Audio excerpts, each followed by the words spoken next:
I've always believed water remembers. Every drop carries the echo of where it's been, the shape of the land it's touched, and the stories whispered along its path. And maybe that's why the lake behind my house never truly felt still. To me, even on mornings when the mist sat so thick you could almost believe it was asleep. It was the kind of place people paid fortunes to see just once in their lives.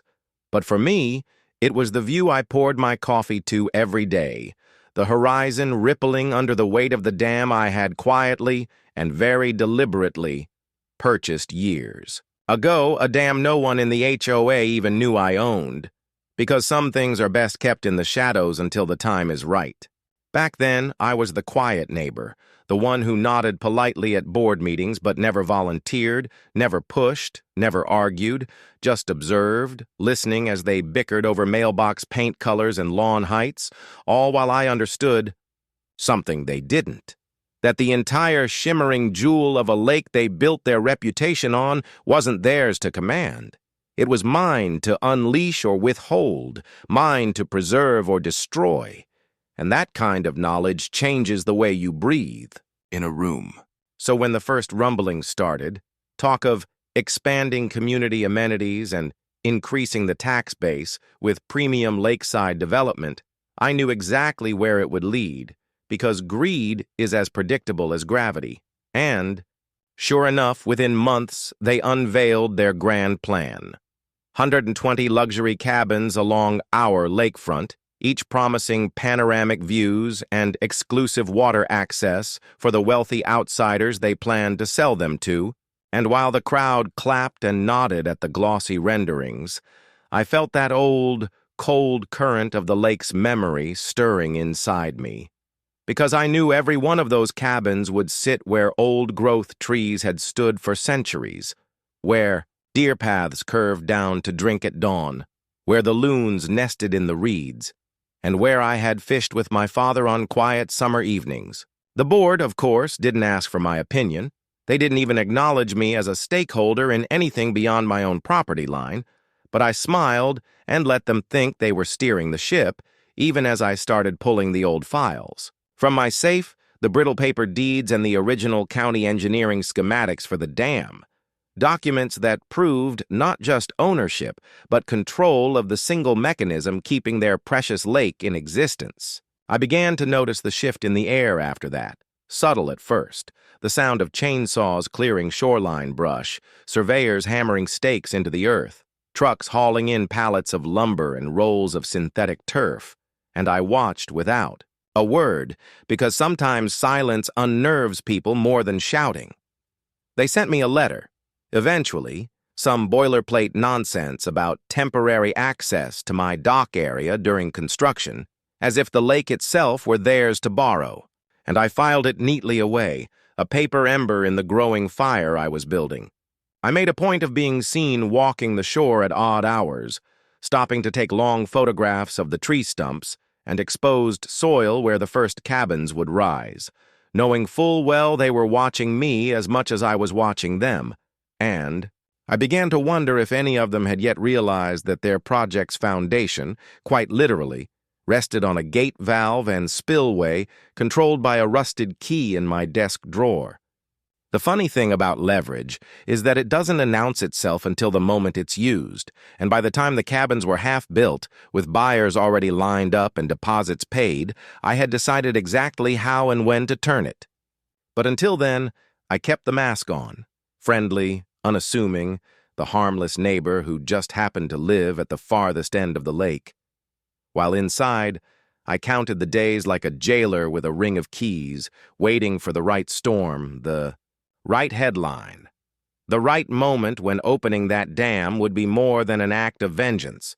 It would be a lesson burned into their memories, like the grooves carved in the rock bed of the river below, a reminder that the water remembers, and so do I.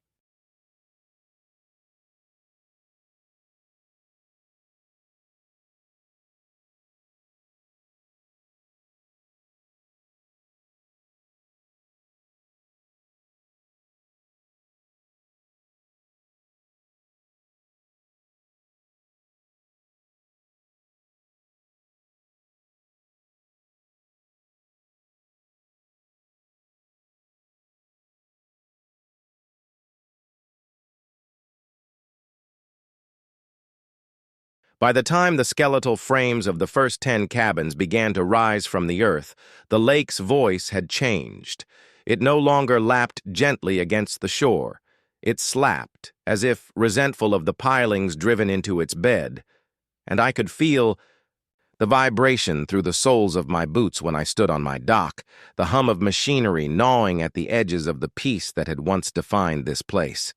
The HOA board, drunk on the smell of fresh-cut timber and the illusion of progress, paraded the construction site for potential investors, handing out glossy brochures that showed airbrushed families in matching sweaters holding mugs of cocoa, on decks that didn't exist yet, their eyes reflecting a lake they were never meant to possess. And the thing that made me smile, quietly, dangerously, was knowing that not one of those brochures mentioned the dam or the simple truth that, without me, every deck, every exclusive water view, every marketing promise would collapse into a muddy field of splintered dreams. They were too blinded by the numbers, projected revenues, short-term gains, and the intoxicating idea that they, mere suburban tyrants, could play kingmakers over a piece of land that had been here long before their bylaws existed. So they didn't see the signs of strain creeping in, the erosion where they'd cleared too close to the shore, the way the lake's level dipped unnaturally after a week of rain because they'd disrupted the natural drainage with their shoreline grading, and the quiet grumbling from old residents whose once secluded porches now stared straight into the windows of construction crews. I began to nudge things along in my own way, not with sabotage, not yet, but with a series of well-placed whispers to the right ears at the county office, casual conversations about environmental assessments and historical easements that I knew would stir just enough curiosity to slow permits without anyone tracing it back to me, and I kept visiting the dam under the guise of routine maintenance, oiling the gears, inspecting the spillway gates, making sure that when the time came, everything would move without hesitation. One evening, as the sun bled into the horizon and the half-built cabins cast long skeletal shadows over the water, I noticed a young couple standing on the public access trail, looking out at the construction with visible disappointment. Locals? From the look of them, maybe honeymooners retracing their first vacation spot. And I overheard the woman say, "It's ruined now. The whole feeling's gone." And something about the raw truth in her voice hardened my resolve. This wasn't just about me anymore, or the principle of ownership. It was about protecting the soul of a place from people who saw it only as a balance sheet. The HOA held a progress celebration that weekend, complete with ribbon cutting, champagne, and a laughable speech about preserving the integrity of the lake community, and I clapped along with everyone else, standing in the back, sunglasses hiding the fact that my gaze was fixed not on the podium, but on the horizon, line where the lake met the dam, a thin silver thread waiting to be pulled. They thought they were untouchable, emboldened by their $500,000 deposits and their network of handshakes, but they had built their kingdom on a foundation I could drain in hours, and as the crowd toasted to the future, I silently toasted to inevitability, because I could already see the cracks forming, not just in their shoreline, but in their timeline, in the invisible countdown they didn't know had begun the day they touched my water.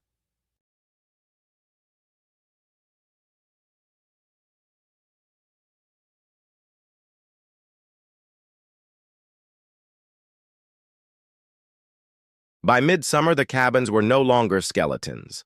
They stood proud, polished, and dressed in the kind of artificial charm you see on magazine covers, each one with a wraparound deck, fresh cedar siding, and oversized windows designed to frame the lake like a work of art. But here's the thing about art. It only matters if the canvas stays intact, and from where I stood on my dock, that canvas was already fraying at the edges, though the HOA board seemed blissfully unaware, too busy, handing keys to their first wave of buyers and soaking in the praise from out-of-towners who thought they'd stumbled upon paradise. The waterline had been dipping lower and lower, just enough to expose a jagged belt of shoreline rock where once there had been a gentle slope into glassy blue, and I knew exactly why. Weeks earlier, I'd begun a quiet, almost imperceptible release at the dam, nothing dramatic, just enough to mimic the subtle pull of a thirsty summer, the kind that sends small-town Facebook groups into debates about natural cycles versus mismanagement. And it worked perfectly. Residents blamed drought, the county blamed climate change, and the HOA blamed everyone but themselves. Meanwhile, the newly finished cabins, perched so close to the water for that premium feel, were starting to face issues. Dock posts settling unevenly, boat ramps losing reach, and a nasty bloom of algae creeping into the coves where the disturbed shoreline had killed off the natural filtration. I kept my visits to the dam casual in daylight, with a thermos of coffee and a slow, methodical air, always nodding at the occasional hiker as though I were just a caretaker tending to something routine. But every time I left, the lake was just a whisper shallower than before, and the HOA, blind in their arrogance, was hosting wine tastings on decks that would soon overlook nothing but mud. The turning point came during their Summer on the Lake festival, a gaudy, overcrowded spectacle with rented jet skis buzzing like hornets and a live band blasting bad country covers from a barge, when one of the newer residents, a man who'd spent over $1 million on his cabin, cornered the HOA president in full view of the crowd, jabbing a finger toward the receding shoreline and demanding answers. I watched from the edge of the dock as the president waved him off, promising late-season rains would fix everything, and I swear I could see the first hairline fracture of doubt form in the man's eyes. That night, under a sky so clear the stars looked sharpened, I walked the dam alone, feeling the vibration of the water pressing against the steel gates, a sleeping giant at my fingertips. And I thought about all the times the board had dismissed me, threatened me, treated my ownership of this land as some quaint relic of the past. They'd built their dream without understanding its heartbeat, and I was the only one holding the stethoscope. The final push wasn't far now. I could feel it, smell it in the damp night air, but I knew that if I played it too soon, they'd recover, patch the wound, and keep selling. No, the real art here was in the timing, in letting them fill every cabin, take every deposit, and stack their egos so high that when the water vanished, the fall would be catastrophic. And so I smiled, leaned on the cool metal railing of the dam, and let the lake whisper back at me, patient, coiled, and ready.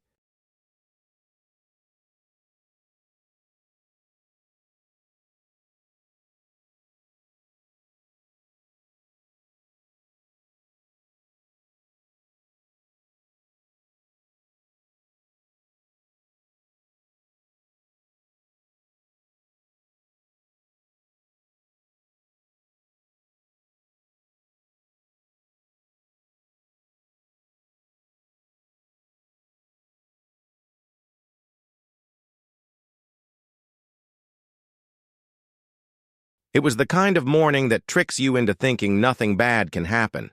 Golden sunlight filtering through the mist, the water as still as glass, birds cutting slow arcs across the sky.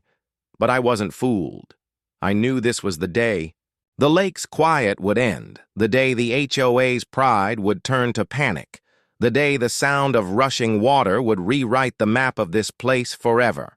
I'd been waiting for the perfect alignment. Every cabin sold, every owner moved in, every boat tied neatly to every dock, and most importantly, the HOA's coffers drained from their extravagant community improvements and marketing campaigns. And now, with late-season drought headlines on every local news site, no one would suspect sabotage. I walked to the dam just after sunrise, my boots crunching on gravel, the steel gates looming ahead like the teeth of some ancient beast I'd kept chained for far too long. Unlocking the access panel felt ceremonial, my hands steady as I turned. The heavy wheel, feeling the tremor of water pressing harder with each fraction of movement. Then came the sound, the deep guttural roar of a lake unchaining itself, a vibration that traveled through my bones as the first surge blasted through. The spillway.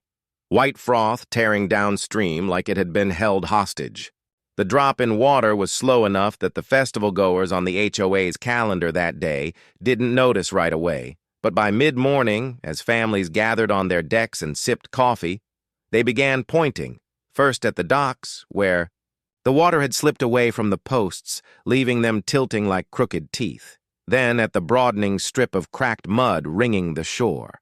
I stood on my porch, visible enough to be seen but far enough to avoid suspicion, watching as HOA board members ran back and forth along the shoreline, their voices carrying in panicked bursts. "Is it the drought? Call the county. Get someone at the dam!" And oh, how I wanted to tell them the truth, that the county would be useless, that they were watching their $1 million sales pitch drain into the horizon, that this lake they'd staked everything on wasn't theirs to control. By noon, the fishing boats were beached, the waterline had retreated a good 30 feet, and the cabins no longer looked like waterfront retreats but stranded relics, each one facing an expanse of sun-baked earth dotted with dead fish and the warped skeletons of old piers. The news vans arrived by afternoon, reporters framing their shots to capture the absurdity of luxury homes staring at empty mud, the HOA president giving shaky interviews about unprecedented weather patterns and temporary fluctuations, his voice breaking when one particularly sharp reporter asked why the dam owner hadn't been consulted. That was my cue. Calm, measured, and dressed like a man who'd been minding his own business for decades, I confirmed on camera that yes, I owned the dam. Yes, I'd adjusted the flow due to structural safety concerns, and no, I had no contractual obligation to maintain their private water levels. The story exploded online, and within a week, the county's tourism board was rerouting visitors to other lakes, while curious locals began visiting the dried basin as a kind of bizarre attraction, posing for photos where boats once floated, staging wedding shoots on cracked lake bed, and even organizing a charity mud volleyball tournament. The cabins, once marketed as exclusive waterfront escapes, became a punchline, their resale values cratering as fast as the water had, and the HOA, desperate to recover, quietly approached me about cooperative agreements to restore the lake. I declined with a smile, reminding them that respect, like water, flows both ways, and once it's gone, you can't just demand it back. Standing at the dam weeks later, I watched the sun set over the empty basin, the air filled with the echoes of laughter from visitors treating it like the county's newest oddity.